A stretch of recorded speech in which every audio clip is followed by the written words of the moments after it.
translation.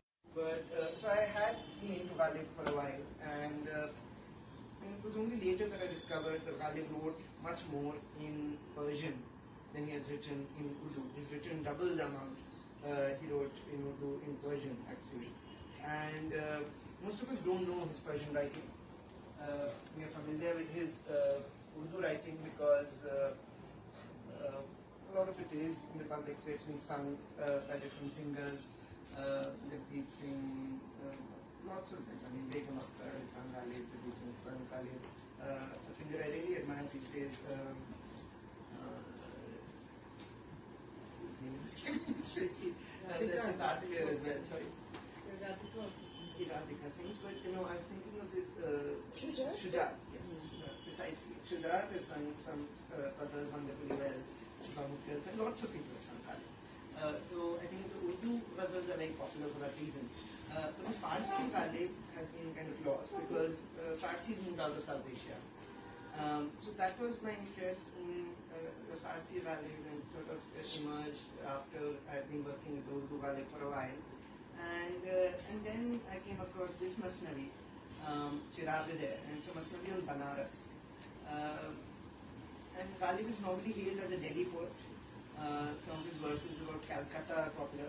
Calcutta ka jo zikr kiya tumne hum nashi ek teer mere seene mein mara ke hai hai. This is one of his Calcutta couplets, but he's mostly more popular as being a Delhi poet, went to Calcutta, admired Calcutta. But the only place about which he's written a long poem is Banaras. This long poem called Chirag there. Its original form is not really a book. We publish it as a book here. It's a shortish long poem of about, exactly 108 verses. 108 बैत हैं इसमें, जिसे उर्दू में शेर कहते हैं, फारसी में उसे बैत कहते हैं. So he's kept them at 108 very consciously. He wrote more verses on Banaras. We know that through the letters he wrote to friends around that time, letters in which he sent some of those verses. But he kept the number limited to 108 because he's paying kind of obeisance to the numerology, the sacred numerology of 108 in Hinduism. The Rudraksh has 108 wings. And there's lots of other Shakta and Vaishnava traditions regarding 108. I've listed them in my introduction. The book has a critical introduction to it. So Chirag there really appealed to me for that reason. I was also partially encouraged to take on this work by somebody who recently translated Chirag there into Hindi. This was Professor Sadiq, who used to be head of department at Delhi University. He's retired now. He was not very far from here, lives in Jasola. So he had done a Hindi translation. He encouraged me, and in fact I've learned Persian at the Iran Culture House a bit, but it's not a language I'm very fluent in. I mean, I read very slowly and have to work hard at it. So in fact this translation of a shortish long poem took me almost 3 years to finish, and along with the introduction. So it took me a while. I worked on it quite slowly. When I had started on it, I thought I'd work just from his Hindi translation. I'd just translate his Hindi translation, I'll acknowledge that. I'll maybe do it as a co-translated book or something like that. But then when I began reading his translation, I actually wasn't quite happy with it. And then somebody else has published a translation. While I was still working on this book, there has been another translation. It's called The Lamp of the Temple. It's published by him in Pocket Books. And translator is Kuldeep Salim. He has translated largely Professor Sadiq's translation from Hindi directly into English. So it is in a way twice removed from the original Ghalib. And there's some problems with the translation. I won't get too much into that. So that was one of the translations that emerged while I was working on my book. And the other translations that existed, so just as Kuldeep Salim is quite surely a direct translation of the Hindi translation. Kalidas Gupta Raza has done an Urdu translation from which someone called Minjhavan, Pankaj Minjhavan, I think, published an English translation, and his was from the Urdu translation. So there was no direct translation from Farsi. Purapunan Hidden Abhay is here. Wonderful to have you. Welcome, Abhay. Thank you for coming. So I was saying that Pankaj Vijayan's translations from Urdu and Gurpreet Salih's translations from Hindi, Puratula and Heather and Ali Sardar Jafri have done excerpts of Arabs from the original, and they are, but then they're not. It's not a complete translation. So those are some of the reasons that created this void that I sought to fulfill. But I think also there was a political reason, I might as well be frank about it, which is that Banaras is also being viewed a certain way in our own times. Our Prime Minister is a member of Parliament from Banaras. Banaras is seeing a whole lot of development of a certain kind. A lot of temples have been demolished as part of that development, ancient temples or at least medieval temples. Temples from the time of Aurangzeb and so on, and earlier and after, and a lot of the locals seem to think that we managed to protect these temples from the worst of the tyrants, but these temples have been lost now. So there's a certain model of development and practice, there's certain ideas about Banaras that are being advanced.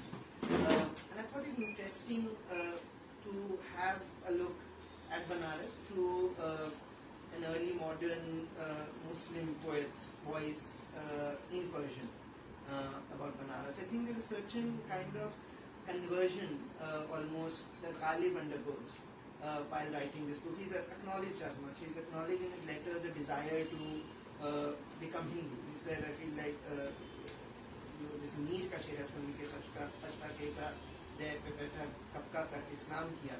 But he's written things in a similar way. That I want to take a dip in the Ganga and just stay here forever and so on.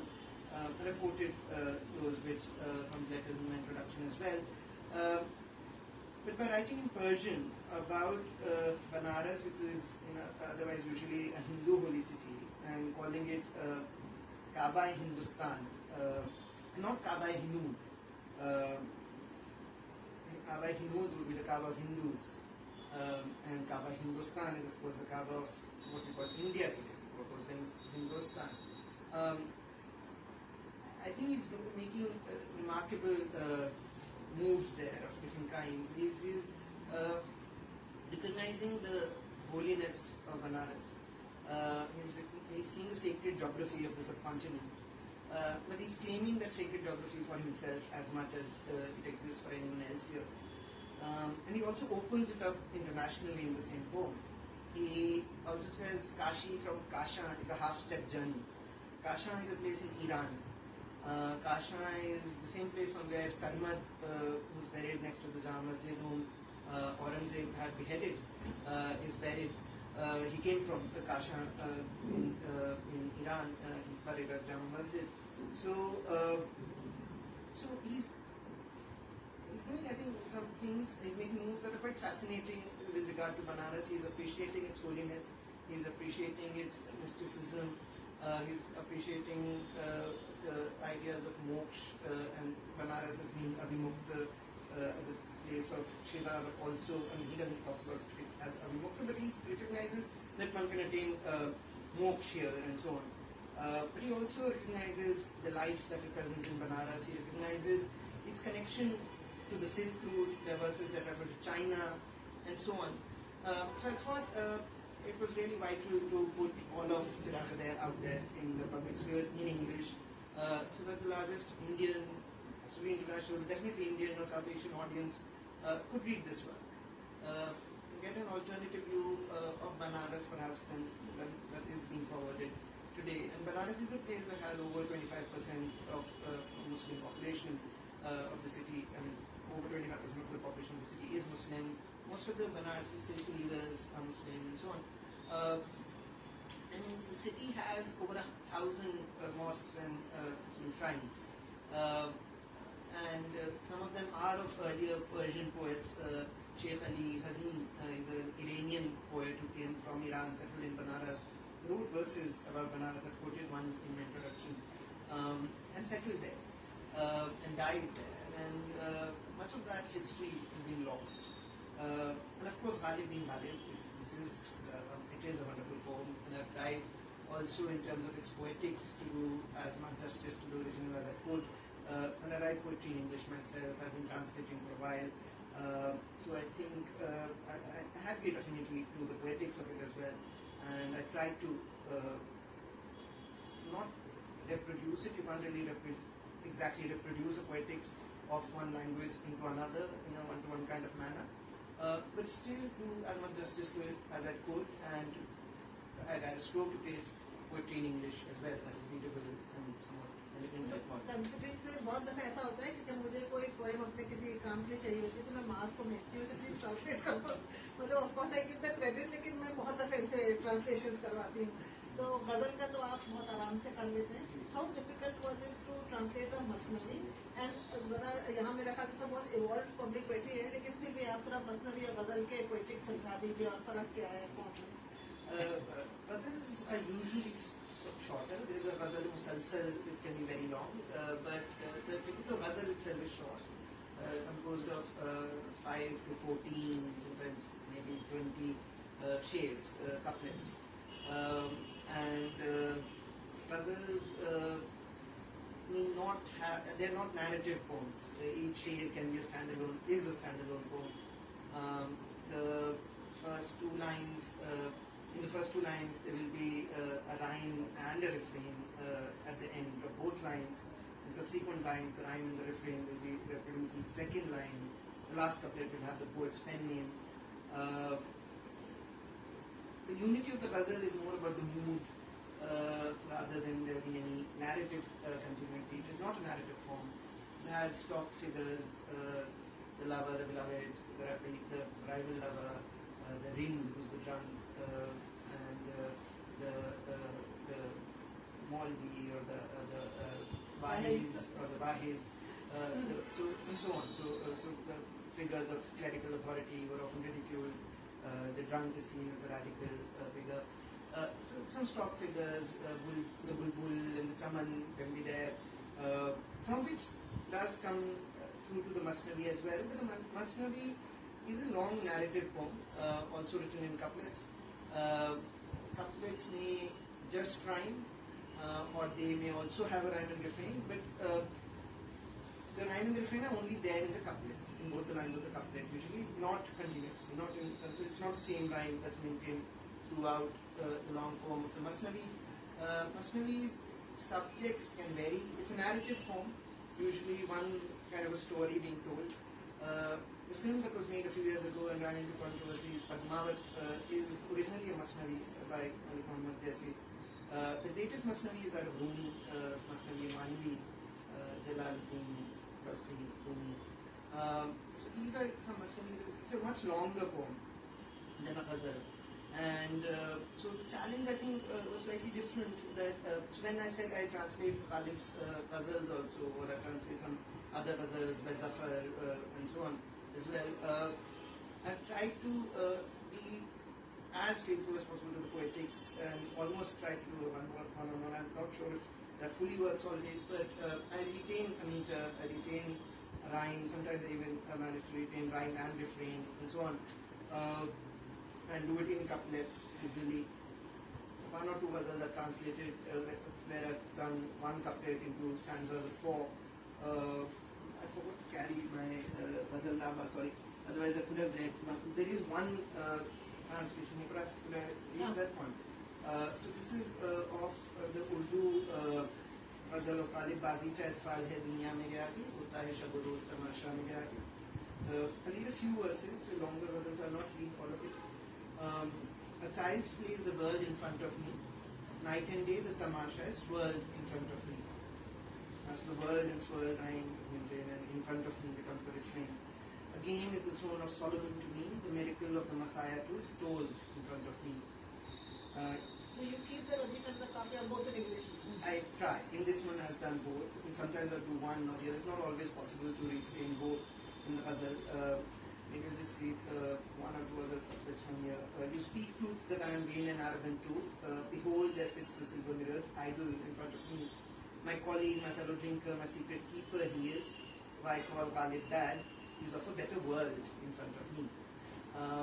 Ghalib ko pura kyo kaho acha mere aage. So I try to work as closely with the form as possible in Urdu. But but with the Farsi Masnavi, this wasn't exactly possible. Farsi is a much more compounded language than Urdu. They do a whole lot more izafat there by adding words like the conjunction a, for example, nafas abre shame saze fuganast vasane ne tabamdar ustfanast. So abre shame saze fuganast. So the aberration of the saz, the lament is there. So there's in very little space, there's much more that happens in Farsi than happens in Urdu anyway. So that is always one big challenge. The second challenge is because it's a long poem, and so to maintain a more faithful poetics is much more challenging at this length. So then what I did here was not to try to do that. I haven't maintained any rhyme or refrain here, in fact. And what I've done because of the compounded version is to usually translate each bait, each couplet into two lines, or into two couplets basically, or sometimes two tercets, and rarely a couplet. So it's not a fixed way in which I've translated each bait, but why I maintained this balance of the two is also important, and something I should have perhaps explained about the ghazal also. And it works like that with all shares, all baits in the masnavi or the ghazal, which is that the first line in a share or a bait is always an exposition, and the second line is a kind of a response to that. And an inventive response that sometimes turns the first line on its head, sometimes an explanation of the first response, sometimes there may be a question which gets answered or resolved, and a good shade will have something unexpected in it. So while you know in a ghazal what will be the rhyme, or in a masnavi if each couplet is rhyming, you know the rhyme to come. So there is a familiarity at the end that is to come. But there is invention, there is innovation before that. So this two-part structure of the shair or the bait, I think, is the most essential aspect of this kind of poetry, be it the ghazal or the masnavi. So which is why when I translated each bait into Farsi, from Farsi into English, I maintained this two-part structure in my translation also. So since I've read, I don't know if I could find the same words again, I was going to say since I've read that one, I would perhaps read a translation of that one, just to explain. I'll pull one out at random and read that one. So this is verse 29, which in the original reads as Hasudash guftan aine adab neest walakin grip kadar bashad ajab neest. To call it the envy of Delhi would be discourtesy, but it should be no wonder that there is jealousy. This is a two-part structure here that I've tried to maintain in my translation as well. And the part Farsi would probably be unintelligible, I suppose, to most people here. But you get the sense that there is a statement made, and then that is responded to. Perhaps I could read the previous one as well, just to further explain what I mean. Banaras ra madar didas darkhab kimi gardat zinehrash dardahan ab. But the eyes of Delhi's dreams transfixed at Banaras. Is that why its mouth drools now with the waters of its canal? There used to be, this is more of an inside story behind it. Now that I've read it, I'll have to explain that, I think. But there used to be the Sadaf Khan Canal, which used to flow in Chandni Chowk till 1857. And he's referring to that where the eyes of Delhi's dreams transfixed at Banaras, is that why its mouth drools now with the waters of its canal. So it's as if Delhi's the canal of Delhi is flowing there because Delhi's mouth is drooling, looking at the richness that is Banaras. Also by then that fair Meher had become the water had become brackish. It was not being looked after. Yeah, this is 1826, so it's 1826 was had just been repaired. It is okay, yeah, but 1857 on really is blocked. So that when we actually think of Ghalib, for almost of us we think of his Urdu shairi only. Very rarely do we, मतलब एक तो हमको आती भी नहीं फारसी पढ़नी, उसके अलावा हम कभी उनको फारसी का शायर सोचते भी नहीं है. But he himself thought of himself as a Farsi shair. Right. He in fact looked down on his Urdu. He Right. never even considered his Urdu poetry at par with his Farsi poetry. And you explained that so well in the introduction. Yes. आप थोड़ा सा जरा हम लोगों को Yes, बताइए that's right. So Farsi, of course, was the court language. Farsi was not just the court language of Delhi, but the court language of most princely estates at the time, be they Muslim, Hindu, Sikh, whatever. I don't know if many of you know Guru Gobind Singh wrote a rejoinder to Aurangzeb that he sent to Aurangzeb. It's called Zafarnama. Zafarnama is written in Farsi. Zafar means victory, and he was espousing a moral victory over Aurangzeb, and almost saying that, look, what kind of a Muslim are you? And I am following religion and duty much better, and almost saying that I'm a better Muslim than you. I'm not quite in that vocabulary. So Farsi was the court language of most courts and most official correspondence in India. It was also, I'm trying to find one thing that I want to read up. But it was also something that was international, much more international than Urdu was. Urdu had developed in the Deccan and in Delhi, and then went on to Lucknow and places like that, UP largely, and MP today, and so on, and elsewhere too. But Ghalib on this journey to Calcutta, particularly, I think seems to have realized the importance of Farsi, because he met more and more Iranian people in Calcutta once he reached there, and he's writing this Masnavi on his way to Calcutta also.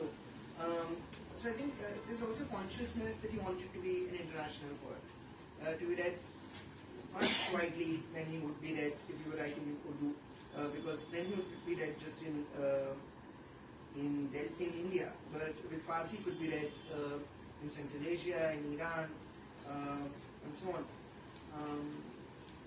The Balkans even, the Balkans had Farsi at one point.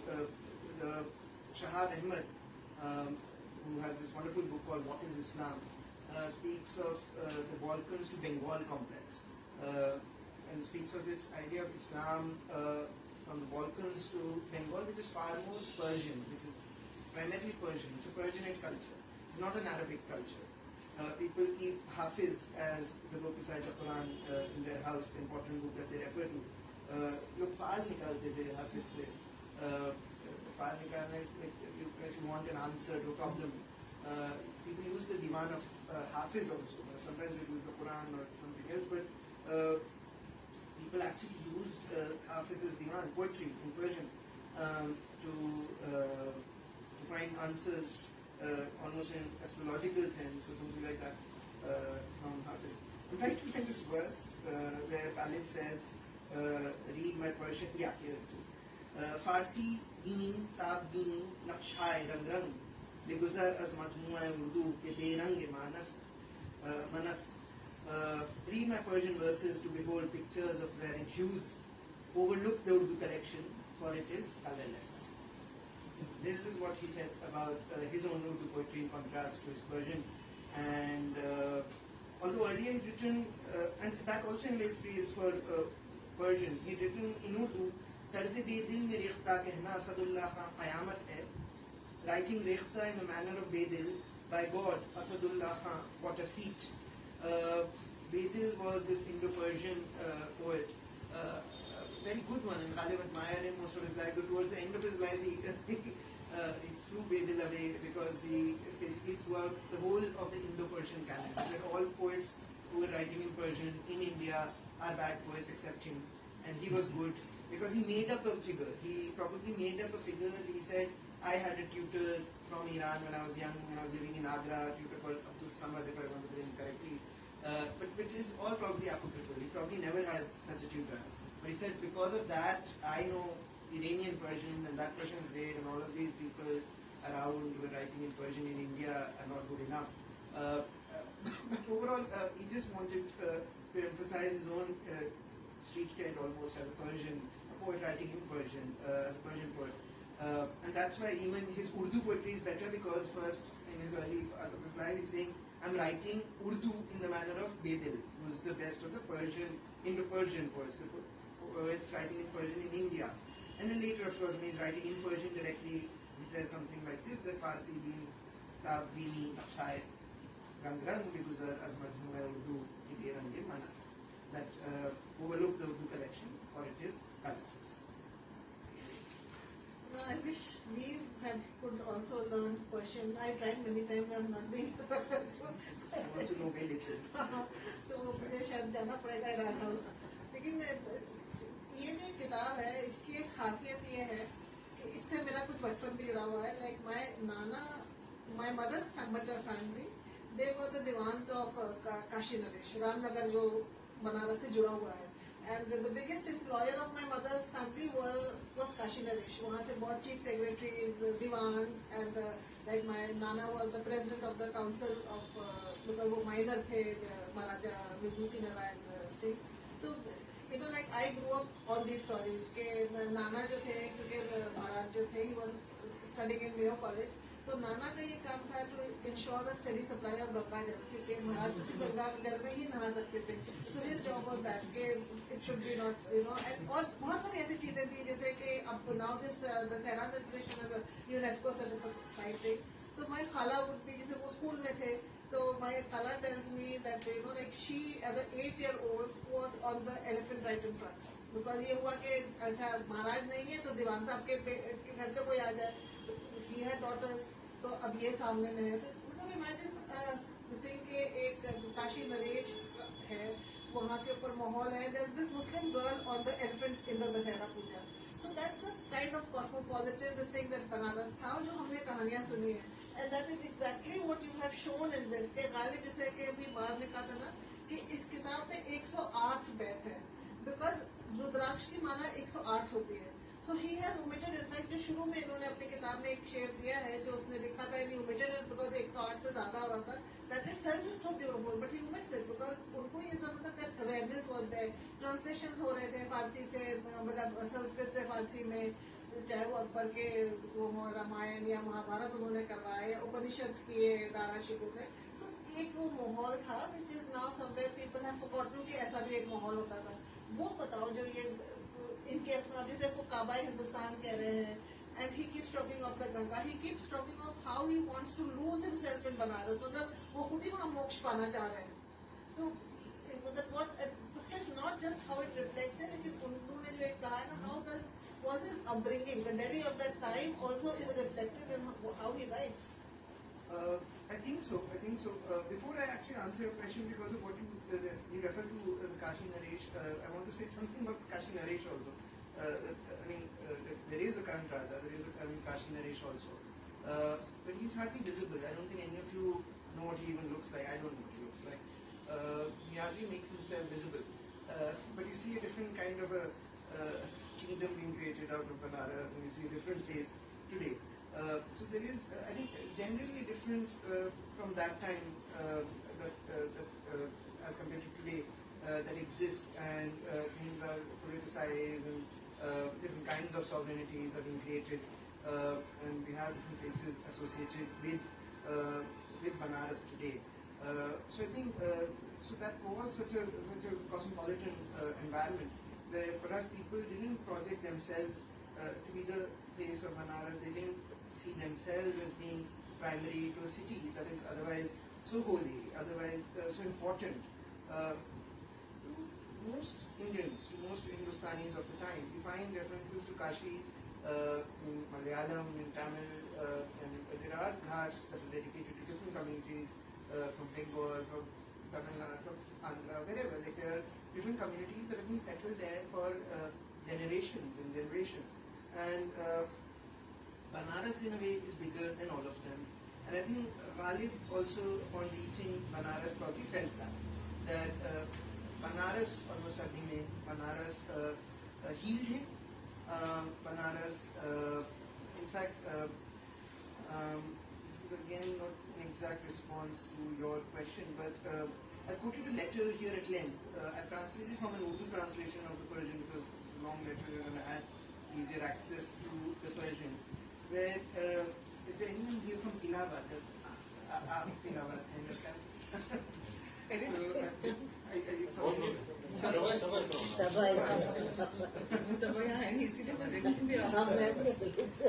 So he says something about Allahabad, which is interesting here, and my apologies in advance. and this gives an insight about how he felt with regard to Banaras especially. So that's why I'm reading it here. What a ridiculous place is Allahabad. May God get rid of it. It has no healing for the sick, nor anything of note for the gentleman. Neither do men and women have any life here, nor do its young and old have any love or kindness in their hearts. It's people. नहीं बिल्कुल नहीं इस पे आप राज के लिए कह रहे हैं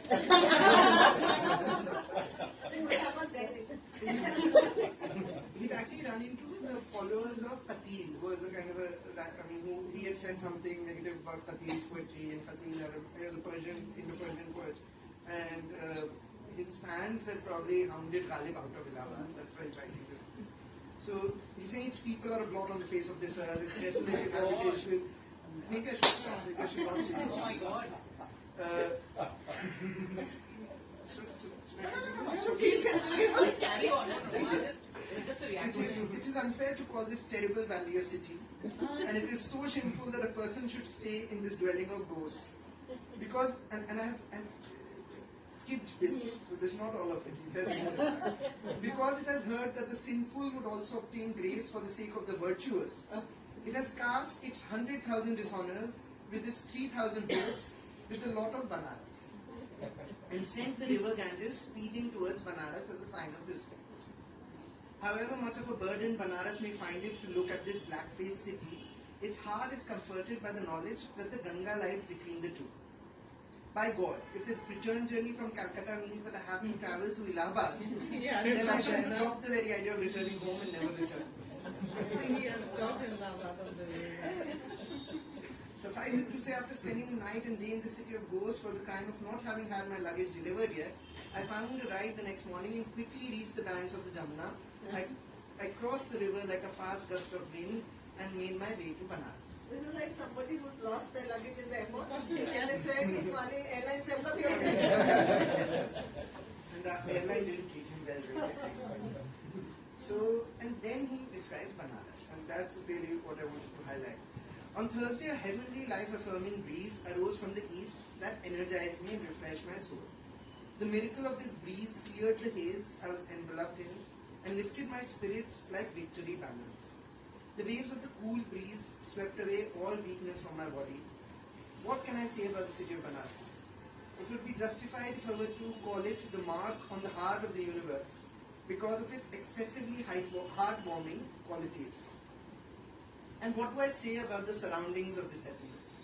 It would be proper to call it a heaven on earth because of the foliage and flowers that are in bloom in their full glory. Its breeze blows life into dead bodies. Its every fleck of dust has the qualities to pull thorns and needles away like magnets from the feet of travelers. The river Ganga would not have been considered so noble had it not rubbed its forehead at its feet. And if the sun had not shone over the walls and gates of this city, it would not have been this bright and radiant. The sound of the river. This is a modern dams. This is a teeming, powerful river. The city, and I've quoted pictures, cited sort of giving pictures from Princep here, James Princep's work. I don't know if there's anyone from Calcutta here, but Princep's Ghat, right? In Calcutta. It's the same man, he was an Orientalist. He deciphered the Brahmi script. He was a numismatist. He was posted in Banaras also. And he made these sketches of Banaras in a book he called Illustrated Banaras. They were later printed. It's a very, very green city. Huge trees. These are the ghats as they were. You actually see a sandy beach. All of this has disappeared largely now from this side of the river at least. The ghats are concretized and so on. Although there's an interesting thing about the ghats also that I might as well add here. The ghats, while they are considered almost very ancient and always have been there, they were largely constructed by the Marathas and the Rajputs and are heavily inspired by Mughal architecture. So there is that. There also, there is a Tazia procession in Banaras as well. Which is all green. This is Mandakini Talab. This talab does not exist. In its place we have Medagin, which is a bazaar. And this was the story of a whole lot of places. This is the map of Banaras at that time. Banaras, the names come from the Varan river in the north, and the Asi river, which has the Asi Ghat in the south. So Varanasi, Banaras. Banaras is other etymologies also, as Van and Ras. So there's also that, but Varanasi is definitely from Varanasi. And in between there are lots of ponds. And a small stream also here, Godavari. Godavari is now Godolia Bazar. And this is from 1822, and Ghalib came there in 1826. So this is probably how Ghalib saw Banaras. As a very green city, as a city of forests and gardens. It's not the cluttered, overcrowded city of today. So ecologically, environmentally, also I think this text is very interesting. That just about, and we are in 2022 right now, just 200 years ago, this is the map we have, here are the pictures that we have from time, and Ghalib reached there 96 years ago. Banaras he saw was very, very different. It was much greener, much more inhabitable. He actually felt better there.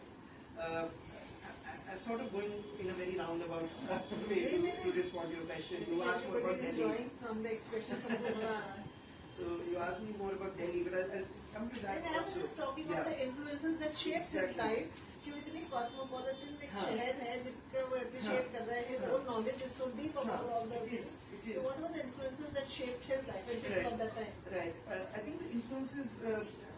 I'd say a little bit more about the journey before I come to the influence. So I think I can only explain it best that way. So he is en route to Calcutta really, where he is going to petition the British to give him the right amount of pension that is due to him because his uncle and father have fought for the British, for General Lord Lake, against the Marathas and won Delhi for them in a way. And this money is now getting divided with other people as British shouldn't be. And he's fled Delhi because he has creditors here, and some of and he was saved once or twice from these creditors by his friends like Fazle Haq Khairabadi. Fazle Haq Khairabadi is the great grandfather of our contemporaries, Javed Akhtar, Salman Akhtar, Farhan Akhtar, so on, Zoe Akhtar. He was a jurist himself, a writer. His book continues to be read in India, in madrasas, and as far away as Egypt. Why I'm talking about him and his friendship is because he's also referred to in the poem. So the early part of the poem is Ghalib reminiscing about Delhi and saying that, see, none of my friends are writing to me. They've forgotten me. So he's complaining. He's complaining about his friends. He complains about three friends, Fazle Akhtar Abadi, Nawab of Luharu, and another friend, Aminuddin. Fazle Haq Khairabadi is interesting because he is this very international figure. He is read and considered an important man as far away as Egypt. He, after 1857, is sent to Kalapani by the British. These are the kinds of friends Ghalib has. Another disciple in Delhi was Hargopal Tufta. He was friends with the Delhi resident, Fraser and others, Metcalfe and so on, Metcalfe and others. So he had friends already who had a cosmopolitan international outlook. Friends from different religious communities. He's not a Kabir. He's not say like Kabir of Banaras, who is also possibly Muslim, but we don't know Kabir's true religious identity. But there are strong suggestions for him to have been Muslim. But Kabir is very much against caste. He's a very strong anti-casteist person. Ghalib is not that. Ghalib is elite. Ghalib later, as I said, tries to fashion a Persianate identity for himself by claiming an Iranian tutor. He was very proud of his Turkish ancestry. In one of his letters, he refers to who. He says that this person is Khatri and therefore not good enough. Another poet. So he's a bit casteist and elite himself. But across religion, within the same class, across nationalities, he has no problem. And he hobnobs with the who's who of each city. And he's written in letters that I consider people of all different religions my brothers, and I quoted that letter in my introduction as well. So he's already coming from such a polity. Urdu as a language itself is born out of Sanskrit, Persian, Khadi Boli, and Avdi, and so on. So I think by that very nature of the language is initially writing in and coming first from Agra and to Delhi. He couldn't have been anything but cosmopolitan. Even being part of this Persian tradition in India, which is also international, and inheriting a mythology, a history, which is both Abrahamic but also Sanskritic. In fact, Gopichand Narang, the critic, has identified strains of Shunyata, the philosophy of Shunyata from Buddhism and so on, in his work as well. Not too many critics have agreed with that, but still, I mean, there are, in his metaphysics, you see instances of different kinds of Indic philosophy as well, I suppose. So that's the kind of cultural milieu he was coming from. And I think then fleeing his creditors in Delhi, he reaches Banaras, where he finds some kind of solace. And he doesn't meet anyone of importance there, which is also interesting. Every other place he tries to meet the who's who of the place and tries to seek patronage from them. But Banaras, he doesn't do that. I have a conjecture in the book about it. He stays close to Dalmandi. He stays in what he calls Naurangabad, which is actually Aurangabad. There is no Naurangabad in Banaras. That's an interesting mistake, if it is a mistake, that he makes in the letter when he refers to it as Naurangabad, because, and again, I don't know the history of this honestly, but Aurangabad may have been founded by Aurangzeb or somebody else. Naurangabad is an interesting portmanteau word of sorts. A place of 9 colors, or rainbow colors, or something like that, and that's where he stayed. He's saying, although he actually probably stayed in Aurangabad, he's next to Dalmandi. And Dalmandi possibly is today also, but definitely then was the area where the brothels were, the courtesans lived. And something that also is interesting in this poem is that he doesn't only focus on the idea of reincarnation and a relief from it, and metempsychosis and so on, or the spirituality of the place, but he focuses a lot on the beauty of the people, on the beauty of the bodies bathing in the river, probably feminine bodies. And he stayed there for a month when he went to stay a few days, and he didn't meet anyone of note. So we don't know what he was up to in that month. But knowing that we can speculate. That's a bit about his cosmopolitanism and perhaps a colored life of Banaras.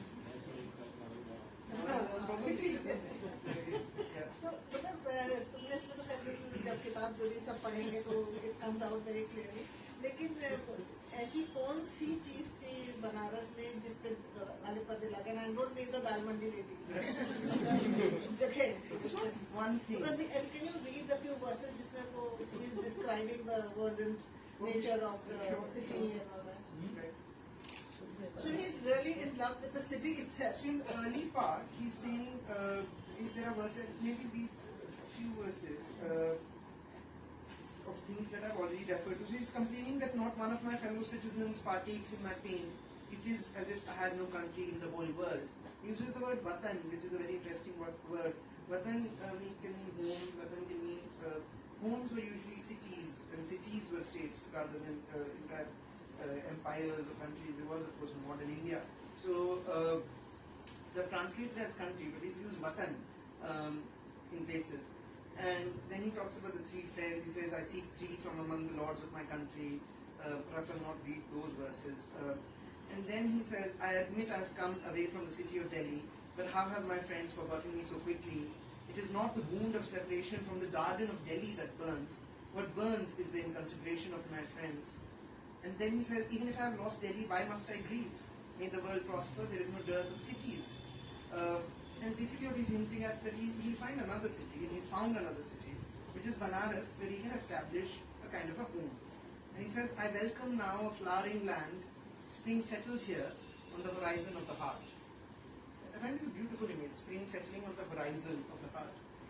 For this city has such pride of place that even Delhi comes to circle around it. This is already preempting the later image of Kaaba in Hindustan.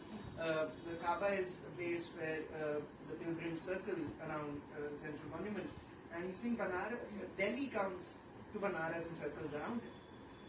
And he says, the eye boasts garden races, having seen Banaras, whence the joy of the springtime of intimacy. So this is also this intimacy is describing in Banaras. Again, we don't know, speculative. Poetry attains its pride of place in heaven when it sings paeans in praise of Kashi. And he calls it a paradise in the next verse. May God keep Banaras from the evil eye. It is heavenly bliss, paradise established. And then he compares it internationally again. Someone once compared to the beauty of Banaras to China. And since that day its brow is wrinkled with the bend of the Ganga. So there are these kinds of comparisons, the place it has vis-a-vis Delhi, and so on. And then there is a section about people wanting to quit their lives here.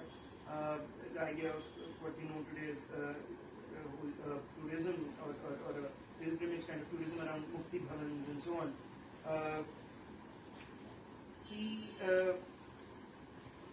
So then he's talking a bit about that, but then again about the spring, there are a few verses. Even straw and thorn become the garden of paradise here, as it were. Its dust turns into the jewel of the soul, as it were. In this ancient temple city of magic, its spring is free from change of color, as if spring is perpetual here. There's no autumn, there's no summer, there's no winter.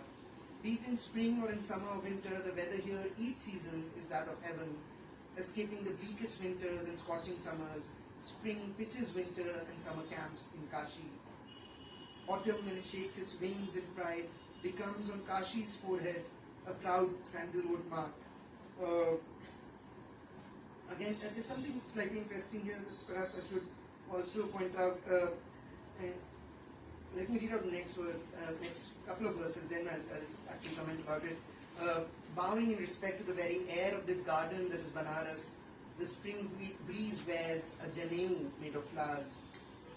If it not be a tilak on the forehead of the sky, then pray tell what is that many-hued wave of twilight. Each fleck of dirt here, in its ecstasy, is a temple. Every thorn with its verdure becomes paradise. So of course there is all this beautiful imagery about even every thorn becoming a temple, becoming paradise, and so on. But what is also interesting is I think that Persian is probably the only other language, or at least international language, and one that originates out of India, that has specific words for a lot of Hindu, Sanskrit concepts and ideas. And I've translated the original as janeu and tilak here. There are specific Persian words for these. Tilak is a kashka. The janeu is sunnah. English doesn't have these words. It's a sacred thread. It's a sacred mark, whatever. I don't think there are such words in any other international language, and this is precisely because Persian was the language of India, or the hegemonic language of India for 1,000 years. Ghalib is using the Hindi word, not He's using the Persian. He's using the Persian. He's using sunnah.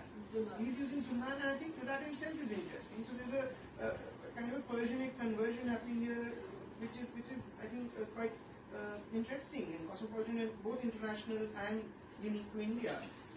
And it speaks of a much deeper, resonant history and a deeper kind of more engaged, almost equal kind of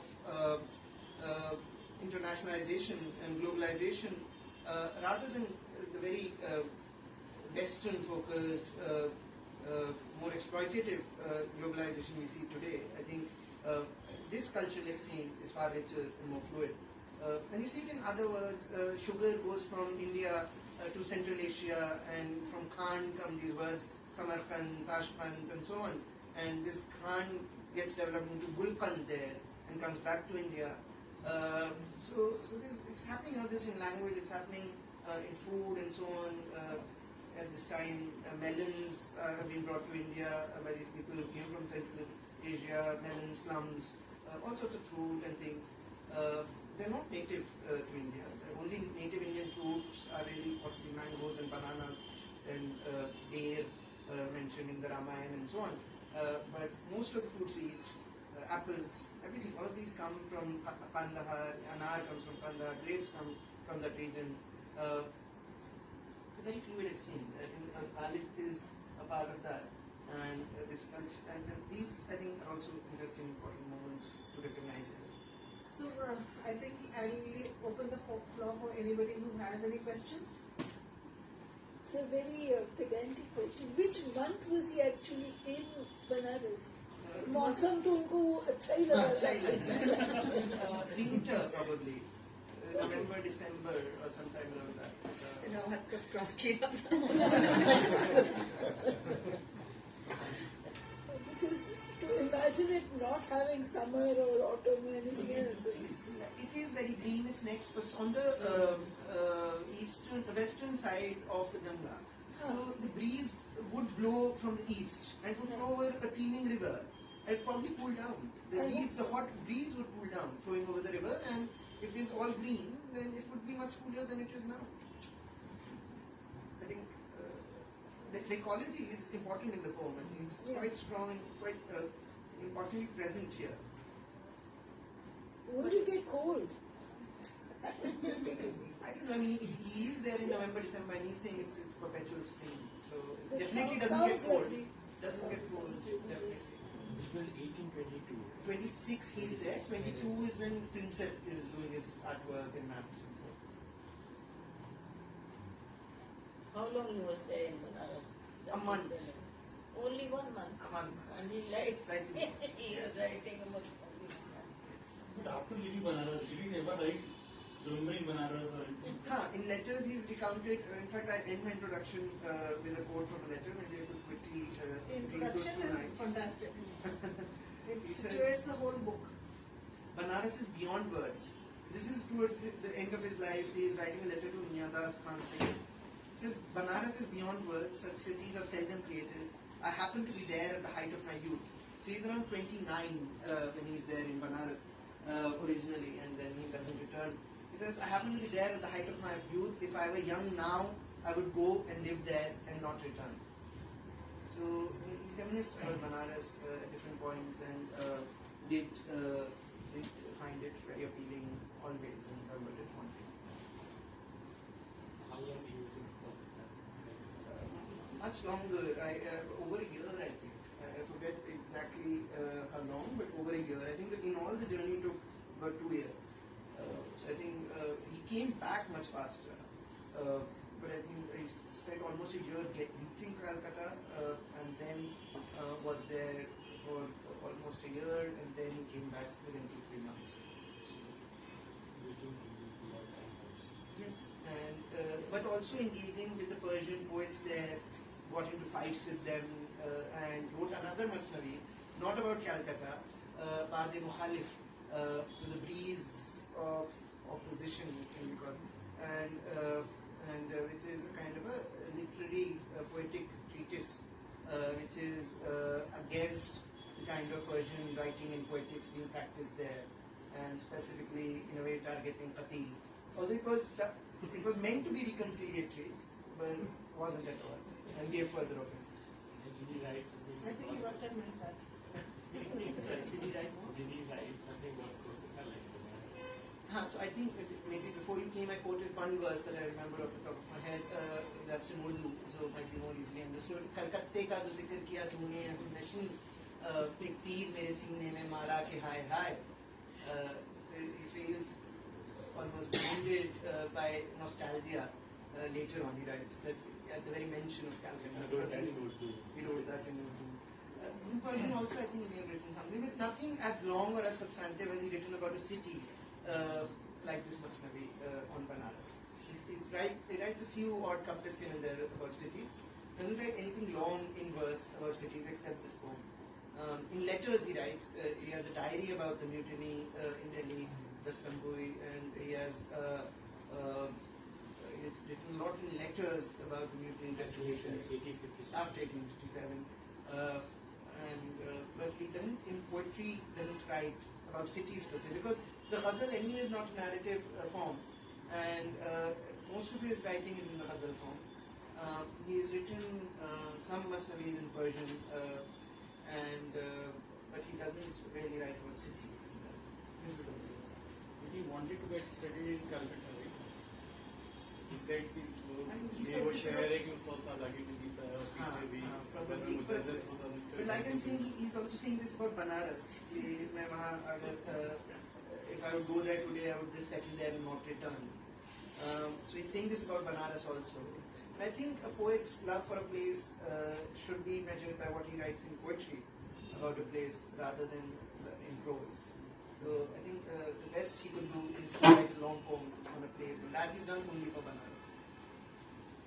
Is this your first translation from Persian? It is.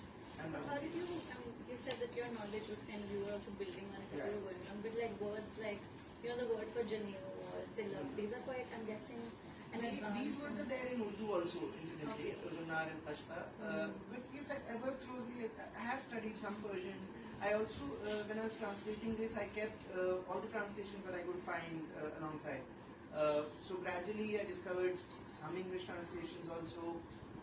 As I spoke about them earlier, there was first the one Hindi translation of Sajid Sahib, and he's claimed in his introduction, it's the first one. But I discovered that Havan had translated in Hindi also from Kalidas Gupta Raza's Urdu, not directly from Persian.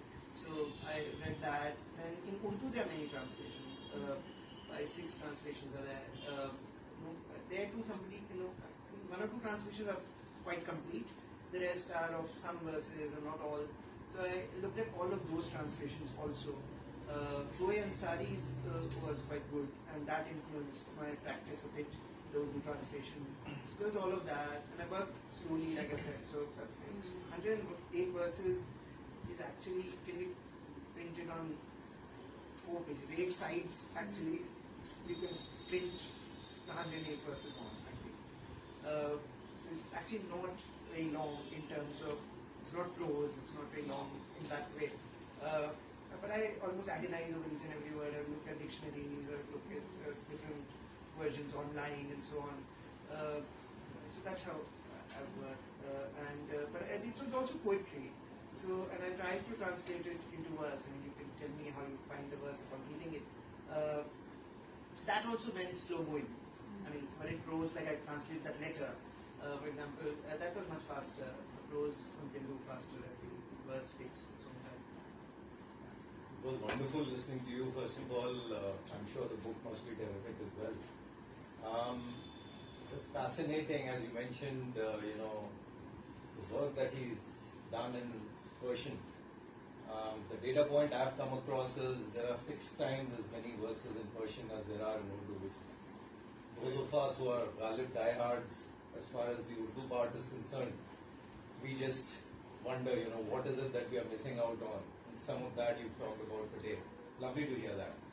Question I have for you is, if we go through any of his ghazals in Urdu, any of the couplets, there are literally multiple interpretations of each.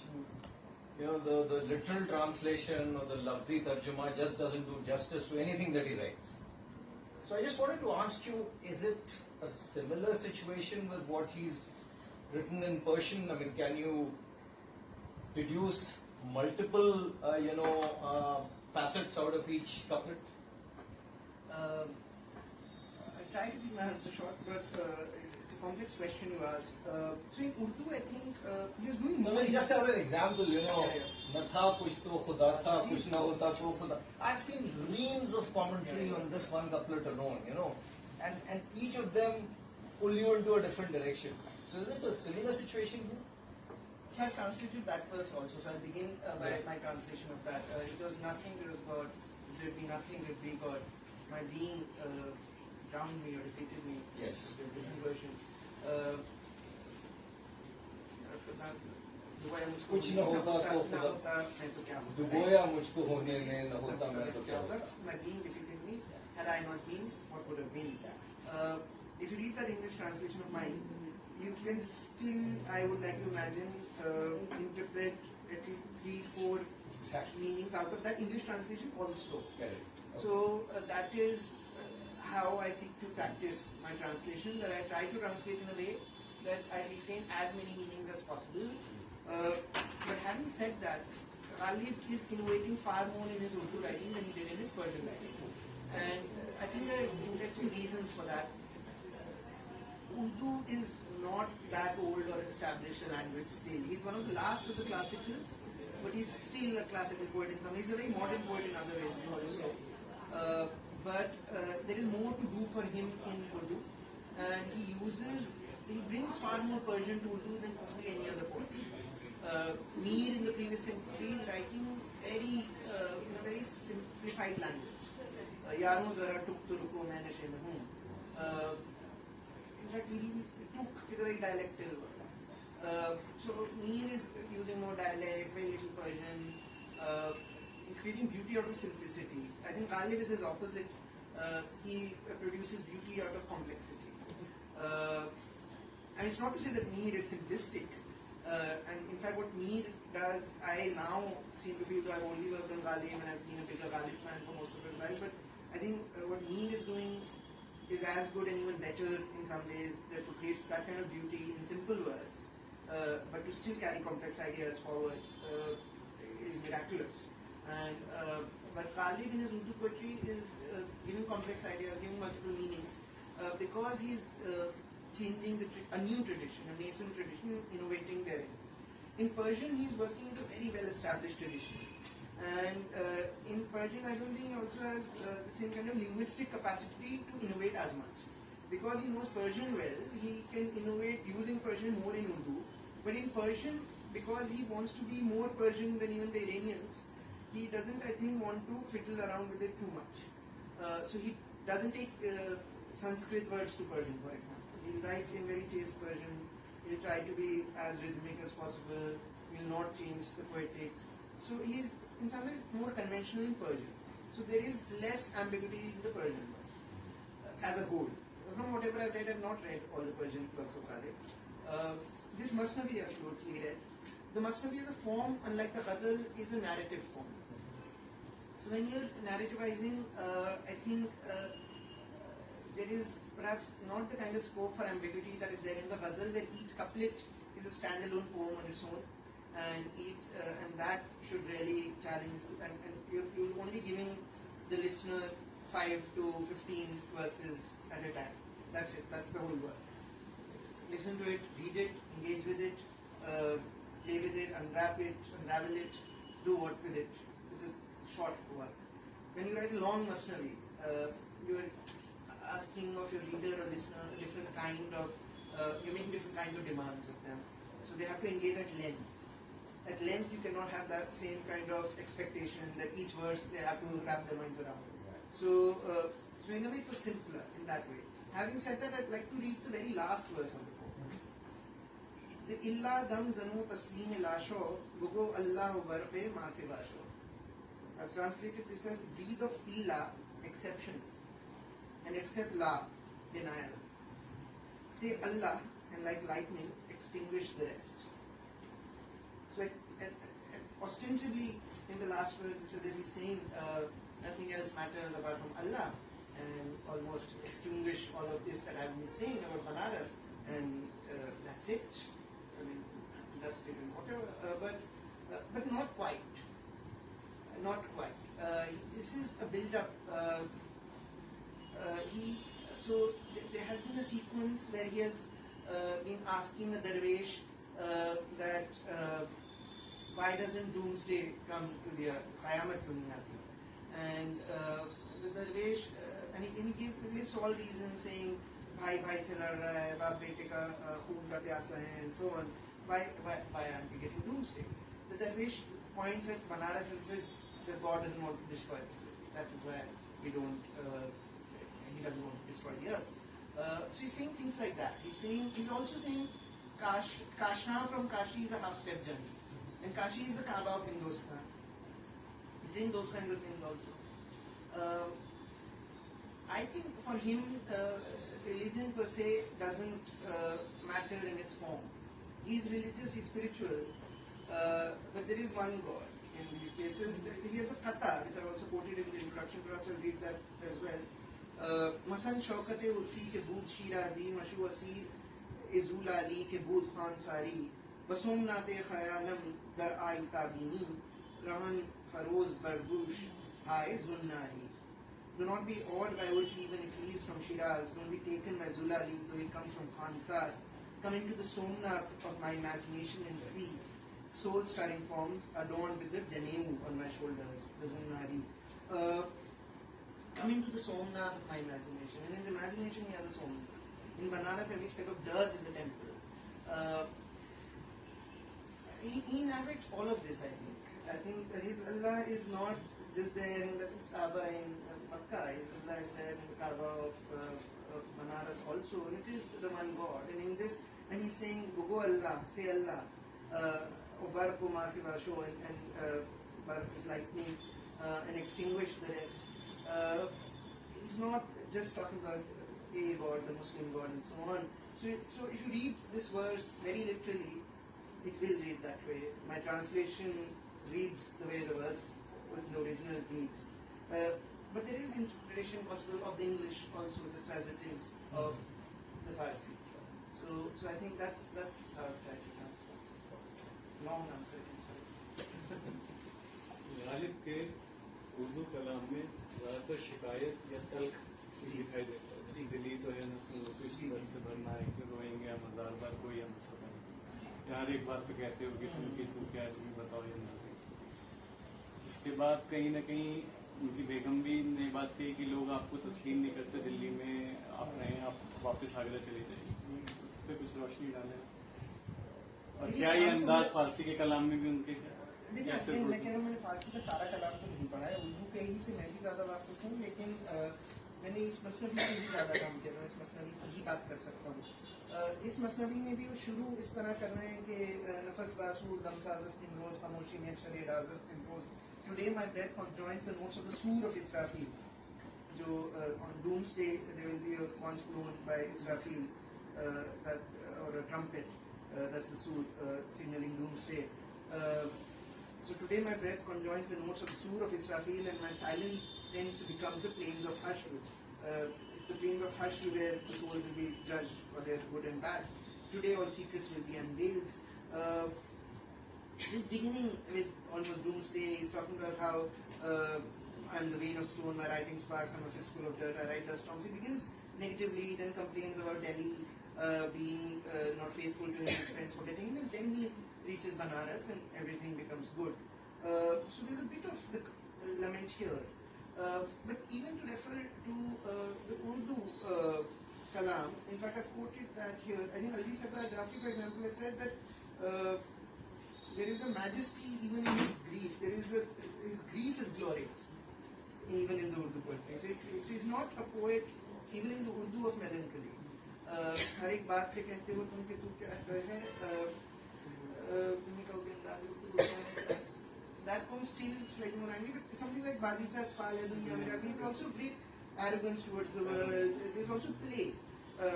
The world is children's play in front of him. There's a tamasha swirl in front of him. So he's mocking at the world also. And then there is great beauty also, in other words.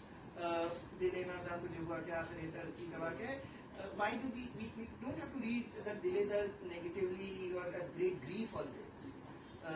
Majnu, in fact, the original poet Shamsur Rahman Farooqi used to say this a lot, that ishq in Urdu poetry is not the modern ishq of chupke chupke raat mein aansu bahana yaar. It's a very proud madness. It's almost divine ecstasy. So it's to be enjoyed. That madness and grief of love is to be enjoyed also. So he's writing Dil Nadan tujhe hua kya hai, akhir is dard ki dawa kya hai. That dard is also sweet. मीठा दर्द है, उसको सिर्फ गमगीन अंदाज में मेरे ख्याल उसको भी नहीं पढ़ना चाहिए. So I think that would be a shorter response.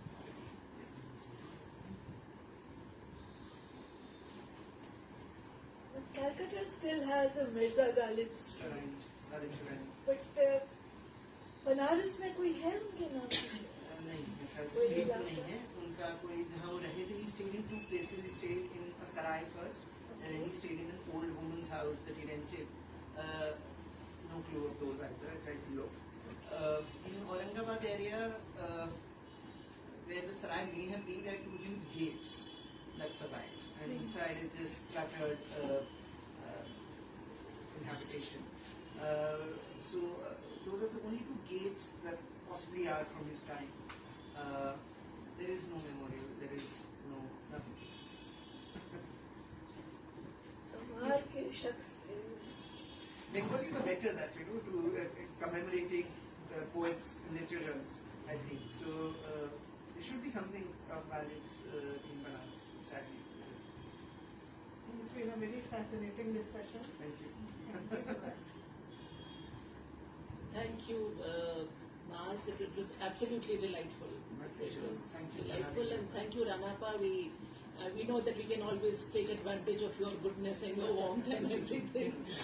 And for the people who are बहुत ही एक दो लोग हैं जो शायद आप पहली बार आए हैं, we have these monthly book discussions here under the aegis of our company books etc. where we develop bookish merchandise. उसके तहत में महीने में एक दफा किसी भी नई किताब पे कुछ होता है. Maaz's books are here if someone wants to pick it up and get it signed by him. So they're right here. We can do that. And please join us for a cup of tea now. Thank you, Maaz, and thank you, Rana. Very rich insight. As a footnote, I'll have to protect my Ghalib collection today after what you said about Allahabad.